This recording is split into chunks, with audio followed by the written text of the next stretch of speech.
जय श्री राम। पिछले एपिसोड में हमने देखा था कि कैसे विश्वामित्र ने शूनशेप और राजा अम्बरीश की सहायता की। इसके बाद विश्वामित्र ने ब्रह्मर्षि बनने का संकल्प लिया। दृढ़ निश्चय के साथ उन्होंने कठोर तपस्या आरंभ की। 1000 वर्ष पूरे होने पर सभी देवता उनके सामने प्रकट हुए। उन्होंने उन्हें ऋषि कहकर संबोधित किया। उन्होंने कहा, विश्वामित्र, तुम अपने स्वयं के पुण्य कर्मों से ऋषि पद प्राप्त किया है। लेकिन विश्वामित्र इस उपाधि से संतुष्ट नहीं थे। वे ब्रह्मर्षि बनना चाहते थे। इसलिए उन्होंने पुनः तपस्या आरंभ की। काफी समय बाद मेनका नाम की एक दिव्य अप्सरा पुष्कर में स्नान करने आई। विश्वामित्र ने उसे देखा। उसकी सुंदरता अनुपम थी। विश्वामित्र उसकी ओर आकर्षित हो गए और उससे प्रेम करने लगे। विश्वामित्र ने मेनका को अपने आश्रम में स्वागत किया और उसे वहीं रहने को कहा। दोनों 10 वर्षों तक साथ रहे। समय बीतने पर विश्वामित्र शोक, चिंता और पश्चाताप से भर गए। उन्होंने सोचा, ये देवताओं की साजिश है जिससे मेरी तपस्या नष्ट हो जाए। कामना के कारण मैंने अपने 10 वर्ष व्यर्थ कर दिए। मेरी तपस्या भंग हो गई है। विश्वामित्र अत्यंत व्यथित हो गए। उनका क्रोध देखकर मेनका भय से कांप उठी। वह हाथ जोड़कर उसके सामने खड़ी हो गई। विश्वामित्र ने मधुर वचनों के साथ मेनका को विदा कर दिया। इसके बाद वे पुनः तपस्या करने के लिए उत्तरी हिमालय की ओर चले गए।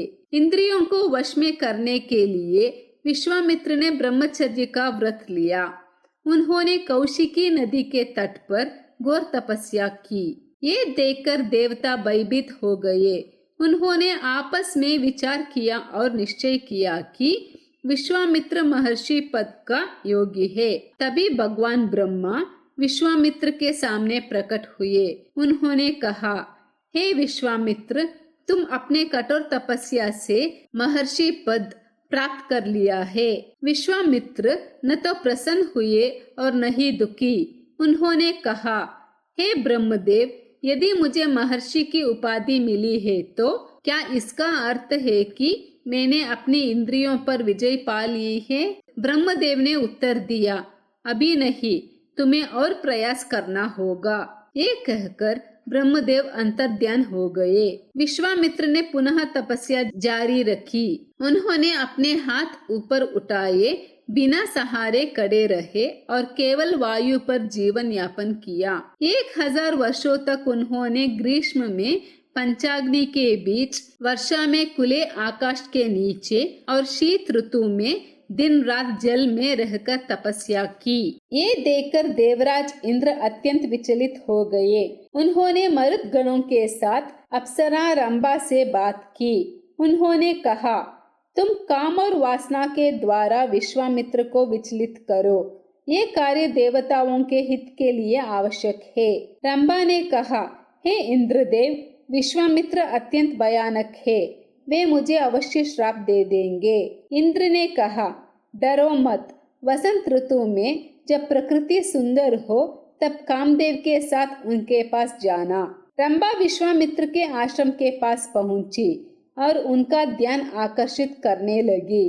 विश्वामित्र ने कोयल की मधुर ध्वनि सुनी और अपनी आंखें खोली। अचानक उन्होंने रंभा को देखा। उनके मन में संदेह उत्पन्न हुआ। वे समझ गए कि ये इंद्र की चाल है। क्रोध में आकर विश्वामित्र ने रंभा को श्राप दे दिया। उन्होंने कहा कि वह 10,000 वर्षों तक पत्थर बनी रहेगी। उन्होंने ये भी कहा कि एक तेजस्वी ब्राह्मण उसे इस श्राप से मुक्त करेगा। इसके तुरंत बाद विश्वामित्र को गहरा दुख हुआ।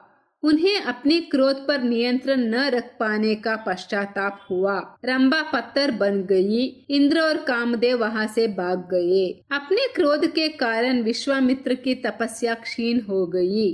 वे बेचैन हो गए और आत्म संयम न रख पाने से लज्जित हो गए। उन्होंने निश्चय किया कि अब वे कभी क्रोध नहीं करेंगे। उन्होंने 100 वर्षों तक न बोलने और श्वास तक न लेने का संकल्प लिया।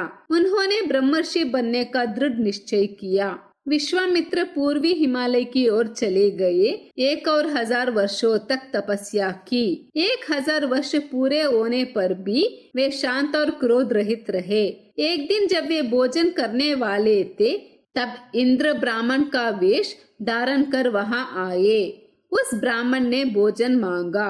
विश्वामित्र ने प्रसन्नता पूर्वक अपना भोजन दे दिया और स्वयं भूखे रहे। मौन व्रत के कारण उन्होंने एक शब्द भी नहीं कहा।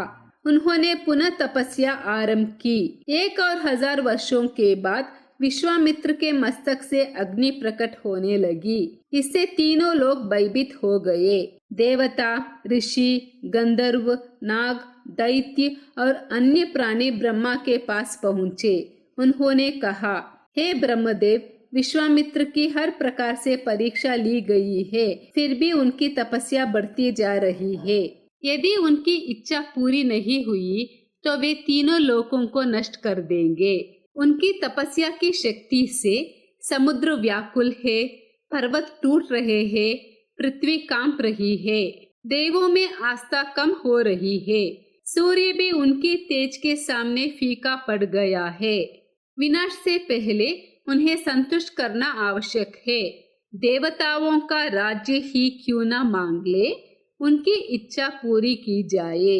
ये सुनकर ब्रह्मदेव देवताओं के साथ विश्वामित्र के सामने प्रकट हुए। उन्होंने कहा, हे ब्रह्मर्षि, आपका स्वागत है। आपकी तपस्या से हम अत्यंत प्रसन्न हैं। आप वास्तव में ब्रह्मर्षि बन चुके हैं। मैं आपको दीर्घायु का वरदान देता हूँ। ब्रह्मदेव के वचन सुनकर विश्वामित्र अत्यंत प्रसन्न हुए। उन्होंने ब्रह्मदेव और देवताओं को प्रणाम किया और कहा, यदि मैं सच में ब्रह्मर्षि हूँ और मुझे दीर्घायु का वरदान मिला है, तो ओंकार, वषट्कार और वेद मुझे ब्रह्मर्षि स्वीकार करे। ब्रह्मर्षि वशिष्ठ भी मुझे ब्रह्मर्षि कहकर संबोधित करे, तभी मैं संतुष्ट हो जाऊंगा। तब ब्रह्मर्षि वशिष्ठ ने स्नेह पूर्वक कहा, आप निस्संदेह ब्रह्मर्षि है, इसमें कोई संदेह नहीं। आपने तप की पूर्ण सिद्धि प्राप्त कर ली है। विश्वामित्र ने हर्ष पूर्वक ब्रह्मर्षि वशिष्ठ की पूजा की। इस प्रकार अटूट संकल्प और कठोर तपस्या से विश्वामित्र ने ब्रह्मर्षि पद प्राप्त किया। ये पवित्र कथा शतानंद ने श्री राम, लक्ष्मण और राजा जनक को सुनाई। अगर आपको ये कथा पसंद आई है तो कृपया लाइक, शेयर और फॉलो कीजिए। धन्यवाद। जय श्री राम।